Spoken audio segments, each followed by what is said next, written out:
Berardi, and I'd like to talk to you about sex differences. What if I told you that humans of a particular sex may be less susceptible to the effects of verbal priming? First, some background. In 1974, Loftus and Palmer conducted experiments to determine if the language they used to phrase questions about automobile collisions would impact speed estimates and the incidence of false recall. Indeed, they found that using words like smashed compared to words like hit, bumped, collided resulted in higher speed estimates and a higher incidence of false recall. When I was asked to do a research project conceptually related to this revered study, I was apprehensive. Yet here we are, presenting seemingly novel findings.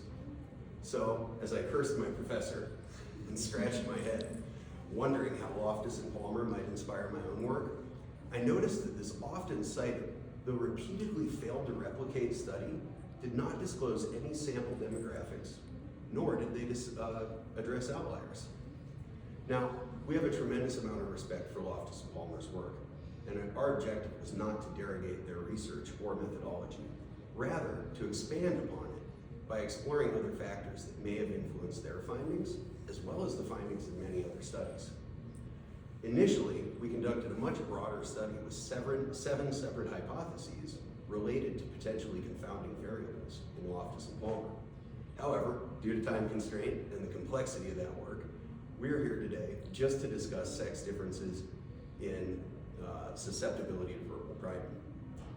My co-author, Raykovich, presented earlier today on our findings about sex differences in detail recall accuracy. No, the three-letter word is not bus.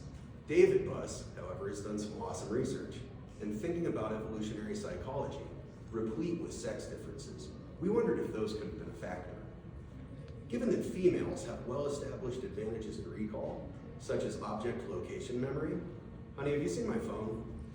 And males have a well-established advantage in visuospatial perception, such as three-dimensional mental rotation. We sought out to evaluate those factors in a quasi-replication of Loftus and Palmer's study. Thus, we hypothesized that regardless of verbal priming condition, females would have a lower incidence of false recall compared to males. Now, we're not the first researchers to try to replicate Loftus and Palmer. Lipscomb and colleagues, Winter and Marmolejo, Goldschmied and colleagues, and Ragunath and colleagues all attempted to replicate their findings on verbal priming influencing speed estimates. They all failed. So we recruited 428 participants, only 217 of whom reported their biological sex, which was a question towards the end of the survey. So 217 we were able to use those data in this experiment. So we had our participants watch naturalistic videos of automobile collisions, and we varied the language between the experimental and the control group. We also did a false recall experiment with a similar language manipulation. So for the two speed estimate experiments, we asked the control group, in this automobile collision, how many miles per hour were the cars going when they reached each other? We asked the experimental group, in this fatal collision, how fast were the cars going when they smashed into each other?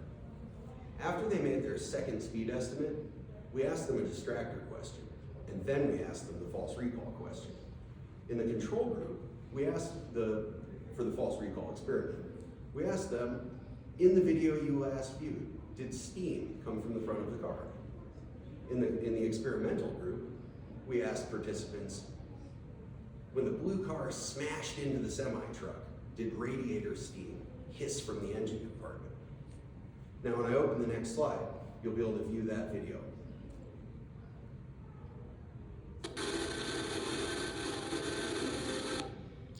As you can see, no steam was present coming from the front of the car, yet many of our participants falsely recalled steam. You might have noticed also that our wording was a bit odd, using hiss to describe radiator steam. There was a reason for that. We noticed Loftus and Palmer used smashed to ask about broken glass, and we thought that schema accessibility could be a factor. So in the spirit of replication, we wanted to create a similar condition. It It turns out it's really hard to find naturalistic car crash videos where there's no broken glass. Hence, steam and hiss. Oops, wrong button. Like others before us, we failed to replicate Loftus and Palmer's findings. In our first experiment, verbal priming did result in higher speed estimates, but it failed to reach significance. In our second experiment, we actually had a paradoxical finding. Our control group made faster speed estimates than the experimental group. Go figure.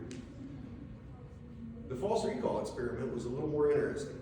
Now, as you can see, participants in the verbal priming condition did have a higher incidence of false recall when compared to the control group. However, those results also didn't reach significance. Then we analyzed false recall between males and females. As you can see, As you can see, males had approximately 60% false recall incidence, whereas females had about 47%. Again, the effect was very small and didn't reach significance. But then we found something interesting. We compared males and females in the control group and experimental group separately. And while the control group had pretty similar rates of false recall, the experimental group was different. Females had a markedly lower incidence of false recall, with a medium effect size. Now, our study did have some limitations. We sought to add an additional layer of verbal priming to maximize its effects, but in doing so, we may have had the opposite effect through a lack of subtlety. They might have guessed what we were up to. Our design also didn't control for potential order effects. We randomly placed participants into either the control group or the experimental group for all of the experiments, and thus prior stimuli may have influenced their later responses. We also had some procedural differences. Loftus and Palmer had their participants return a week later after viewing the collision video and then answer the false recall question. But due to the online format of our survey, we feared a very high level of attrition if we did it that way, so we simply asked the distractor question and then the false recall question. We also couldn't find the original films, impacting how directly we were able to replicate Loftus and Palmer's work. Given that this is the first study I've designed, there's probably some other limitations too. So what does all this mean? Could the sex distribution of Loftus and Palmer's sample have been a confounding variable? Yeah, we really think so. We're probably never going to know for sure though. But there are some other implications. What mechanisms has evolution bestowed upon us, and how? In nearly every domain of communication, manipulation and deception is pervasive. How we attempt to influence others or deceive them, and how we react when they attempt to influence or deceive us is important in the way we understand ourselves and others. There are consistent cross-cultural sex differences in the types of manipulation males and females use in courtship and mating behavior. And we have consistent reactions to those deceptions when we experience them. Research on sex differences in deception detection is sparse, and the findings lack consistency. Some studies have shown a female advantage, others have shown a male advantage. Future research should seek to establish pathways of evolved traits in deception and detection, as well as traits in resilience against deception.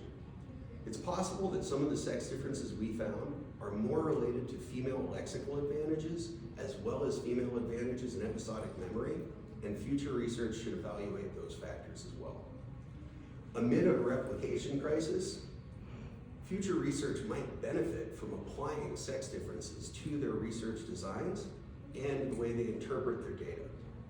Finally, future research should seek ways to apply sex differences to enhance communication between people to avoid the pitfalls of manipulation and distrust.